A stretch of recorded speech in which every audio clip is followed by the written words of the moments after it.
E aí, pessoal? Eu sou o Thiago Andrade de Oliveira e hoje eu estou trazendo uma aula para vocês sobre o que é uma CPU e como nós podemos relacionar os conhecimentos de eletrônica digital com as disciplinas de microprocessadores e entender como uma CPU funciona.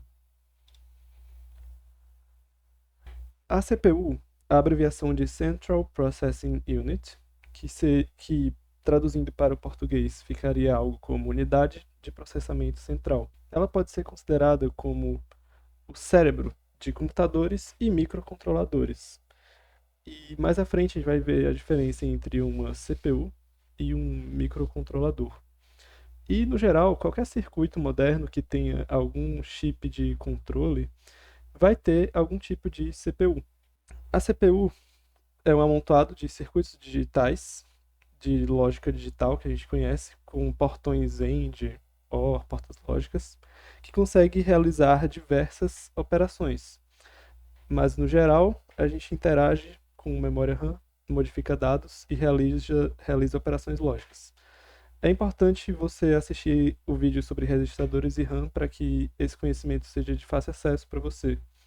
E atualmente é possível encontrar CPUs em desktops, laptops, smartphones, entre outros. Esse aqui é um exemplo de CPU da linha Ryzen que vende para desktops, certo? Eles têm esse encapsulamento ao redor que chama de IHS, que é o Integrated Heat Sink.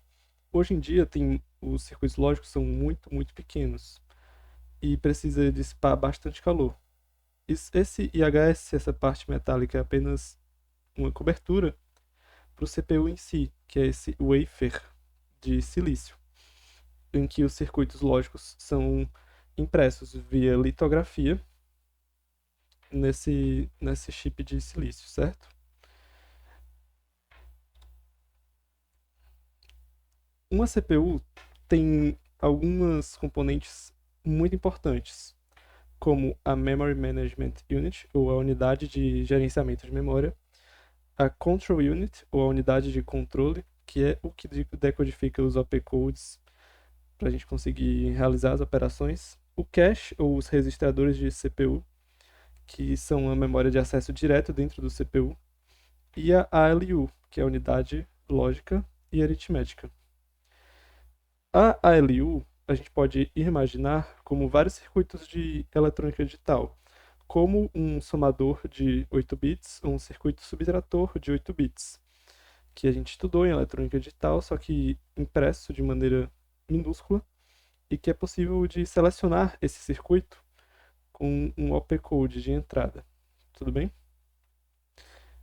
A unidade de controle, ela é responsável por pegar a instrução de entrada, já a gente vai ver o que é essa instrução, e selecionar que parte desses circuitos dentro do CPU vai ser utilizado.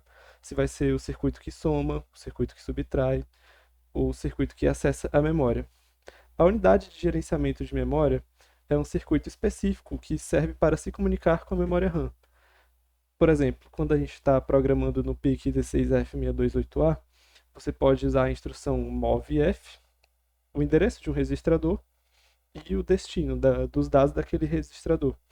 Essa instrução em específico vai passar pela unidade de gerenciamento de memória, certo? E o cache seria a memória de acesso direto da CPU. Os registradores que a CPU tem acesso sem passar pelo um chipset de comunicação. No caso do PIC 16F628A, essa comunicação é bastante direta. Vale lembrar que os CPUs, eles têm blocos de bits que eles podem trabalhar. Por exemplo, o PIC 16F628A é um CPU de 8 bits, então a ALU vai ser de 8 bits e ele vai acessar a memória com endereços de 8 bits.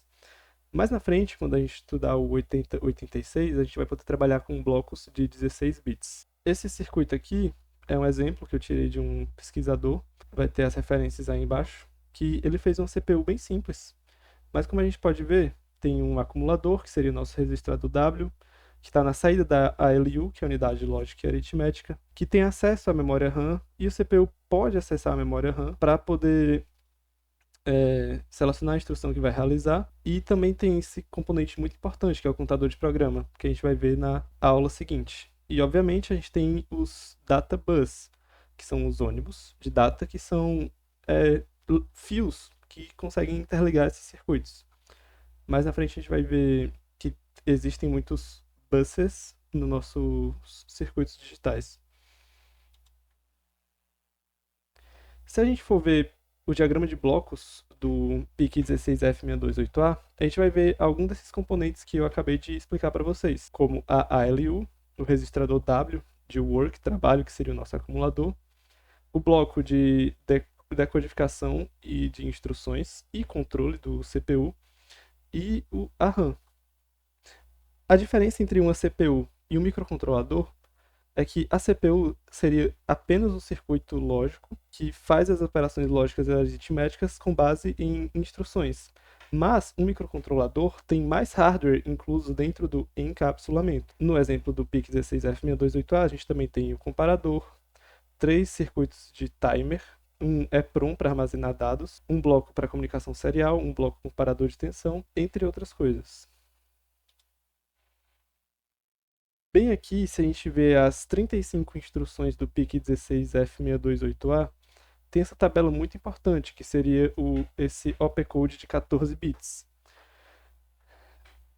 O CPU recebe na unidade de controle esses 14 bits, que é o que determinam se, opa, eu vou usar a parte do CPU que adiciona, por meio desse mnemônico, assim, esse ADWF. Essa é uma das razões de por que o MPLAB é chamado de montador, porque ele apenas pega os mnemônicos que a gente escreveu e substitui por linguagem de máquina, que são esses bits. Então, resumindo, uma CPU é um bloco de circuitos digitais que tem diferentes funções, que recebe um opcode, uma instrução.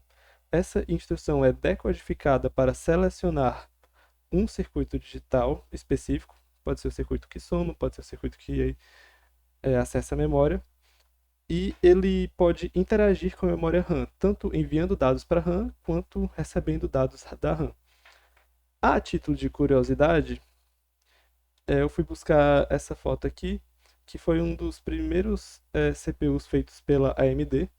O nosso microcontrolador é baseado em CMOS, que são uma arquitetura lógica de MOSFETs complementares. Esse aqui especificamente é de transistores, que não é muito comum de se ver hoje em dia. Mas esse aqui é um circuito real, que tem até mais vídeos na internet que mostram dando zoom nos circuitos lógicos.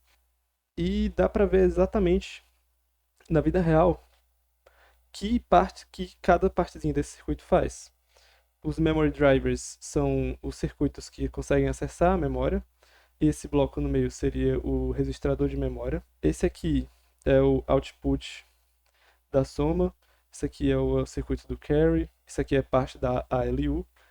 E os processadores que a gente tem hoje em dia são semelhantes a esses, porém os processadores comerciais hoje em dia têm muitos mais cores, que são núcleos, que seria esse quadrado inteiro aqui. Ou seja, tem vários processadores desse colocados em um encapsulamento só que se comunica com o resto do seu hardware. Dúvidas? Deixem nos comentários. E um exercício bom seria vocês conseguirem resumir em uma frase o que é uma CPU. Essa aula foi mais conceitual para a gente entender o que a gente está fazendo quando está programando em Assembly. A gente está lidando com o hardware de um processador microcontrolador. E isso é muito importante de entender, porque fica mais fácil de programar e pensar como a máquina e entender que tudo se resume a opcodes binários. Muito obrigado por assistir.